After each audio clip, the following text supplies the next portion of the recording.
হ্যাঁ বলেন, এই যে মাইকটা ধরেন।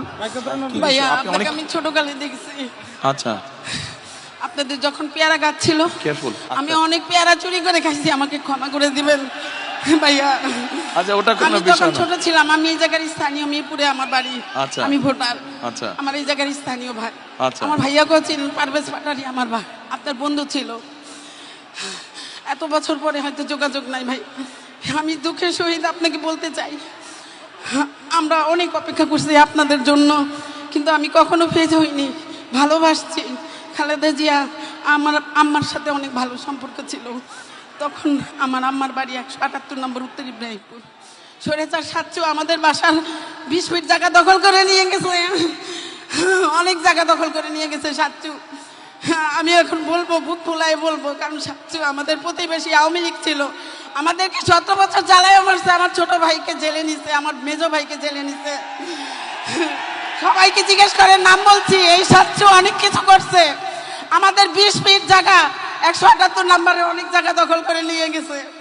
এখন আবদার ভাইয়া, যাদের যাদের জায়গা নির্যাতন হয়েছে তাদেরকে আপনি একটু সহযোগিতা করবেন, এ আর কোনো কিচ্ছু চাহিদা নাই আমার। আচ্ছা ঠিক আছে বোন, বসেন আপনি আর বসেন। ভাইয়া আমাদের সবাইকে আমাদের ভোট দিব কিসে ধানের শীষে। সবাইকে আমরা যেন ভোট দিয়ে, হ্যাঁ। আমরা তো ভোট দিবই অবশ্যই, ধান ছাড়া তো আমরা কিছুই বুঝি না। আমরা ভোট দিব আমাদের এই 15-16 আসনের, 17 আসনের সবাইকে আমাদেরকে একটু সুবিধা করে দিবেন, কারণ আমরা জনগণ অনেক তাহলে ভুক্তভোগী। আপনি যখন এখানে থাকেন, এখানকার তাহলে মূল সমস্যা কি? অন্যরা যা বলছে সেটাই মূল সমস্যা, পুনর্বাসন? হ্যাঁ আচ্ছা ঠিক আছে। আচ্ছা, ঠিক আছে। আচ্ছা বোন, ওকে। আর শুনেন এ বোন, আপনি আপনার যেখানে থাকেন ওখানে তো অল্প একটু জায়গা আছে, জায়গা আছে না?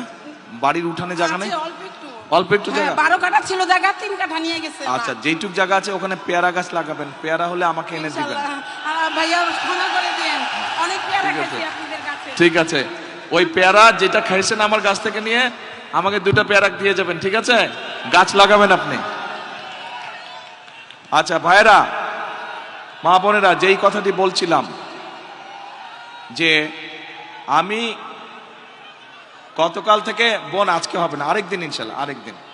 আমি গতকাল চিন্তা করছিলাম যে এই এলাকার মানুষের মূল সমস্যা কি কি, ভাষান্তিকবাসীর মূল সমস্যা কি কি আমি আমার মতন করে জেনেছি, কিন্তু আজকে আমি আপনাদের কাছ থেকে সরাসরি জানতে চেয়েছি এবং আপনাদের মাঝে থেকেই কিছু মানুষকে আমি জিজ্ঞেস করেছি কি এলাকার সমস্যা।